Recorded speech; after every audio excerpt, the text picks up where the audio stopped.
Hey guys, how we doing today? Morning, everybody. Joe here. Kevin. All right, so yeah, last week's episode of The West Wing, we had a shutdown. Government Yeah. shutting down. You know what? It's one of these shows, and you mentioned it before, that runs the gamut of covering everything in politics. It really is a show that kind of like, at the time, really taught people about politics in a pre-social media world that didn't really understand a lot of the nuances. And this is another one. Now a shutdown's not a big deal with our political mess that we're in. They happened. I mean, they happened in the last administration at least once, and I think possibly more, where the Congress and the administration can't get together on a budget. So, and it gets very performative and obnoxious, and very harmful to people. Yeah, but we're suffer for it. yeah, and people suffer for it, of course. But as long as someone gets to tweet about it, Yeah, right. Yeah. and so I'm really kind of glad they do. And I was thinking, this morning, I was like, man, there's so many things that have come up since the show ended, like so many things that it's kind of a shame that won't be on the show. Like I was thinking, like debt ceiling, right? Sure. We have the big debt ceiling performative garbage that happens a lot now too, and I'm like, I don't know that was happening when the show was on, so we're probably not going to get it on the show. Yeah. So I'm kind of thinking, like, man, I really wish Aaron Sorkin, who I don't know what he's doing now, would just do the show. Kind of like a reboot of it. Just something similar. I call it The West Wing. Yeah. Have new administration, new cast. If you want to bring back one or two of the same people, Like a legacy sequel, but for The West Wing. Yeah, just something completely different. Just here it is in the world that we live in now, which is completely different. If you want to bring one or two cast members, right? Maybe Bradley Whitford. Yeah, maybe he's the deputy chief of staff. Mm-hmm. Maybe he can be the chief of staff in a new administration or some other role. Still as Josh Lyman. Sure. I would be completely down for that. I don't even think that Rob Lowe's doing anything right now. Rob Lowe could be the president. He could be the president. They've said on this show, like, someday you're going to run for president. They said that. Yeah, I would be. We would watch it. People would watch it. It would be big. It's like, can we get the show back, please, and deal with our modern times, because it's really that good. Because the world has definitely changed since then. We need you, Aaron Sorkin. Right. We're going to jump into it here, but first we want to thank all of our Patreon subscribers for being here with us, and give a special shout out to Actuarial Lurker, Balas Foldes, Chris, Jeff, Christy Goverston, NJ, Surya Gundavarapu, and Weird Magic. Thanks so much, guys. We're really happy you're here with us. Yes, we are. If you guys are watching this on YouTube for the first time, welcome to our channel. If you might hit the like button for us, leave us a comment down below, and please hit the subscribe button so you can stay up to date on the new content we're coming your way. If you'd like to see a full-length reaction to this and everything else we've watched or are currently watching, please check out a link in the description below to our Patreon page. On every show, including The West Wing, we are at least 4 episodes ahead on Patreon of where we are on YouTube. So if you get done watching the YouTube edits and would like to keep going, you can do it on our Patreon page. You will have to sync and watch along on your own source material. You're only going to see near us for copyright purposes. Yes. We're also watching 30 Rock as a Patreon exclusive. It's really fun to think of this show contextually, like when this was on TV. Yeah. What was happening in the real world. For sure. Absolutely. Even Toby's like, oh crap. He's bluffing. We'll never know because the president ended the meeting. Will. Yeah, you're with me. Is this where things start getting contentious between the vice president and president? Gotta be. We need a continuing resolution by midnight, or 940,000 federal employees aren't going to show up in the morning. You give them your shirt, and they want your belt. We gotta get them back in. Not tonight. Now what? We shut it down. Yeah. We've done it a couple of times. We have no operating budget, so all non-essential personnel, anyone below special assistant, go home until further notice. We had agreed to a 1% cut on a 30-day continuing resolution, but the speaker pulled a bait and switch. You have to go home. Seriously? We're not getting paid anymore. Continuing resolution was the express will of both the House and the Senate. It wasn't the will of the 196 congressmen and the 44 senators who voted against all 14 appropriations bills. I think the president's gonna stay in. Yeah. And how good is halfway? He's better Good than analogy. anyone we've seen on the other side of the table in a long time. He thinks people want his big government. Let's show him how well Americans can get by without the Deputy Director of Regulatory Intrusion. They'll call tonight. Get on the phone to your local media. Make sure they know who threw us out of the White House. This guy's good, but he's not as smart as Bartlett. That's going to be the problem. That look that guy Yeah. did too tells Like, you're really playing with big guns here. Yeah. President has a full schedule tomorrow, Josh. Go make sure everyone knows he intends to keep it. Josh is still on the outside looking man. in. He's not part of the war room. play the game. Just do it, Josh. Come in. I really like this version of President Bartlett right now. Yeah, I'm not getting pushed around today. Nope, Just it's that's not it. happening. Yeah, Unless they can watch this game, figure it right. out. And now we're haggling not over the budget, but how much to cut from last year's deal. A bad week, a bad year. It's not always enough to be right, sir. Sometimes it is. Yeah, I agree with you.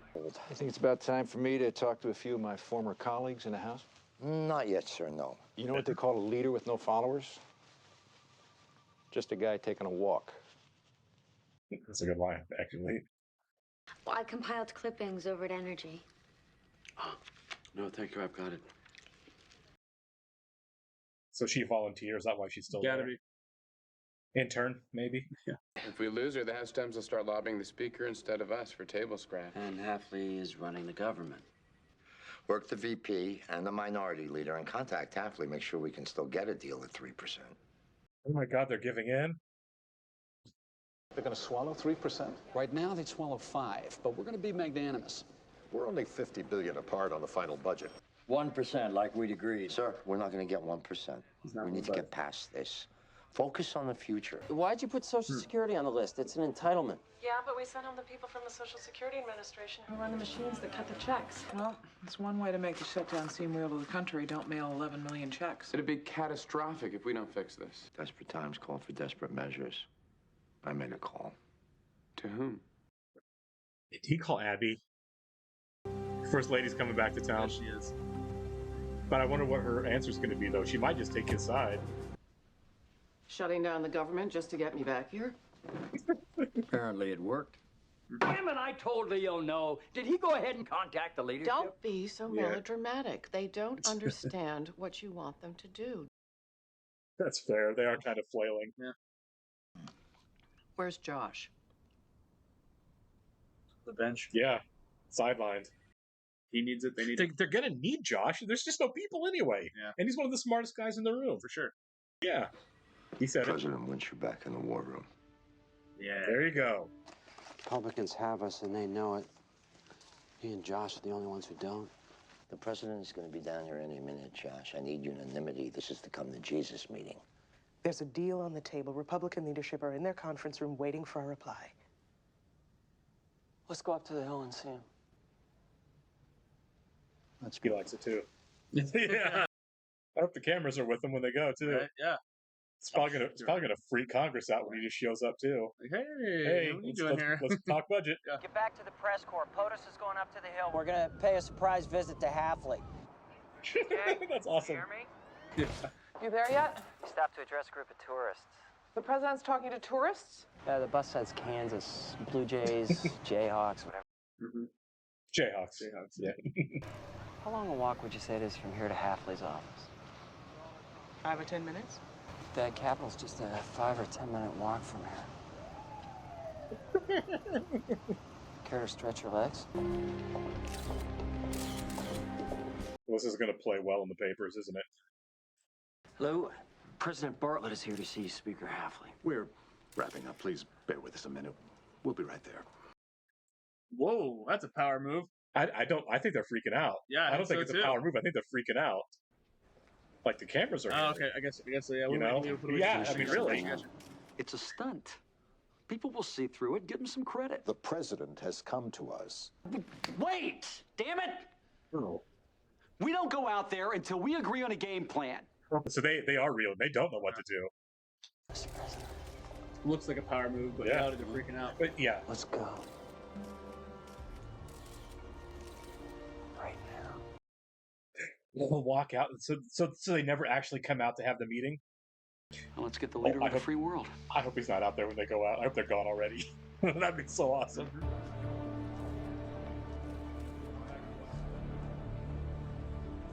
This doesn't change anything. We still get No, our it budget, does. our cap gains cut. You better hope so. Tonight's state dinner will be just the British Prime Minister and his wife joining us in the residence. Oh, that's cool. Cool. The speaker's here. Okay. Time for me to go get dressed for dinner. They'll be coming in 2 hours. Jed, try not to be late. I won't. These last months, thank you. Thank you for everything. Yeah. Yeah, Leo's really had to go through some stuff with this. So, 3% for 60 days. He's not going on a to do continuing resolution. We're not doing another CR, Mr. Speaker. We still haven't cut enough spending. I agree. I want you to cut agriculture subsidies, and you want me to cut Medicaid again. We dole it out like candy to children. Welfare paternalism, regulation, taxes, and quotas are why people can't find jobs. I can't stand And by. I'm not going to negotiate with anyone who holds a gun to my head. We had a deal. What do we got? Another continuing resolution? Got a budget. Say the words. A budget. Yeah. Good. It's dramatic. Yeah, it was. What's next? 5 minutes. What do we get done in 5 minutes here? Quickly. Yeah. That was cool. Great episode. Great episode. One of the standouts this season for sure. Yeah. I do think that was dramatically really well done. It was finally the Josh redemption arc that I've been hoping for. Yes. Josh came out as the hero in this episode. Yes, he did. Him and President Bartlett and Abby too. Of course. But they those were the big three, right? That really with Josh kind of leading the way once he was taken off the bench. For sure. I'm so glad that he's back in the fold now because it's hard to watch somebody who is so good at their job right be sidelined like that. Yeah, I mean, he did screw up. No, he did. No, Yeah, he deserved to be kicked a little bit. And we got our first real sense of conflict between Bob Russell and the president. Yeah. Because Bob has been a House of Representatives member. Yeah. For at least 3 terms, they said. Yeah. And he was really siding with Congress against the president. And, For sure. and was kind of being condescending to Leo about it. A little bit. I got a tinge of it for sure. Yeah. So I don't know what that means moving forward. We kind of talked about it earlier. I think there's a real chance that because we have established that Bob doesn't know what he's doing. Yes. Or I'm not saying that's not fair for politics. He seems to be politically savvy. He wasn't wrong in smart what he enough to said. get the job. Right. Yeah. But he just seems like kind of just a dumb guy. And they definitely have established that. And I'm kind of wondering again where Will fits into that as far as how much wrangling is Will going to have to do with him? Sure. Because remember, it kind of harkens back to season 1, the flashbacks with Josh working for Hoynes and realizing the whole time, this guy really isn't the guy I need him to be. And I'm kind of feeling like Will's going to get there with Russell. Yeah. I think. Let's hope so. I mean, we still don't get a lot of Russell and Will together. Yeah, we didn't even see these, but yeah, we have off screen. It's off screen, but we still get a lot of Will in the room, right? Right. So Will's doing, like I said at the beginning of the episode, we need more of it. Yeah, Will is definitely doing the bidding of the vice president, which is his job. You wouldn't expect him not to. Yeah. But it was an interesting choice, wasn't it, when Russell and Will got together to plan? Yeah. But they don't show us the conversations. So I'm wondering. I think eventually we will. I think it's intentional now. I feel like Yeah, really. We will see down the road, maybe later this season. At some point, I feel like there's going to be a point at some point where Will's going to be like, I'm really working for the wrong guy here. When is he at the crossroads? Yeah, exactly. It's like, he took the job because he wanted the opportunity to help the next guy get there. At what point do you maybe realize that he's not the next guy? I don't know. I don't know. It's like the show is so unpredictable at this point. Because Josh did. The show's always been unpredictable, but I love this season specifically is that we don't really know where we're going. There's no storyline to continue. It's completely brand new. We just had a shutdown that we did not see coming at all. Right. So yeah, it's obviously giving us hints of what's to come with the Bob Russell thing, but that's about it. You know what I mean?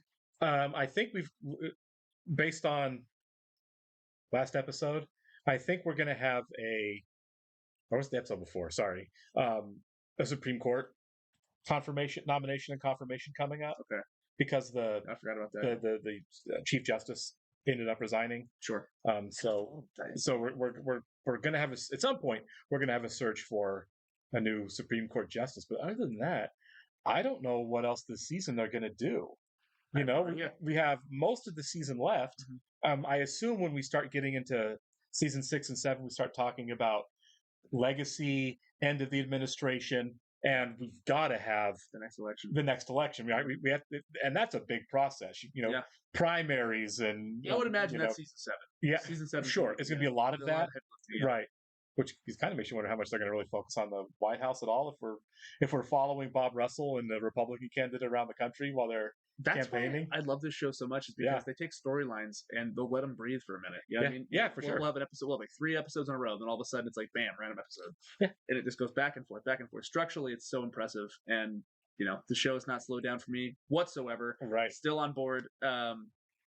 If Aaron Sorkin did it, great. But at the same time, this is still perfect. For sure. And I'm kind of wondering then if we're going to have the campaign of Bob Russell coming forward so prominently towards the end of the run of the show. Does Will kind of become like the big star of the show at that point? If he's, you know, I would imagine so. I don't see Josh Molina going anywhere. He's a very talented actor. I love Will. Will is one of my favorite characters in the show, and honestly, like I do miss Sam. I don't want to like throw shots at anybody, but I think Josh Molina might be a stronger actor than Rob Lowe. I like to see like they're definitely different. They're definitely different, and I love Rob Lowe. Not being negative whatsoever. I'm just saying I think that Josh Molina is very talented, and I love it when they give him stuff to do. I do too. I still prefer Sam. He's one of the original cast members. I like the energy and optimism he brought to the show that we don't see as much now. I feel like that's kind of missing for me. I'm glad that they didn't bring Josh Molina in to be a clone. Right, that would be annoying. That would have been annoying. It's like, oh, you brought in another young, peppy guy to kind of be in that optimistic go-getter, you know, to make the world a better place, which I loved about Sam and miss it about Sam. But I'm glad they didn't just bring him in to just plug and play the same role. Like I said, Josh Molina's Twitter bio said, "I'm the guy that ruined the West Wing." I don't get that. I don't see how. I don't know. I don't get that at all. Obviously, it's tongue in cheek. I'm kind of wondering if a lot of it's just people missing Sam. That could you know what I mean? That's that simple. All right, we'll catch you in the next one, guys. See ya.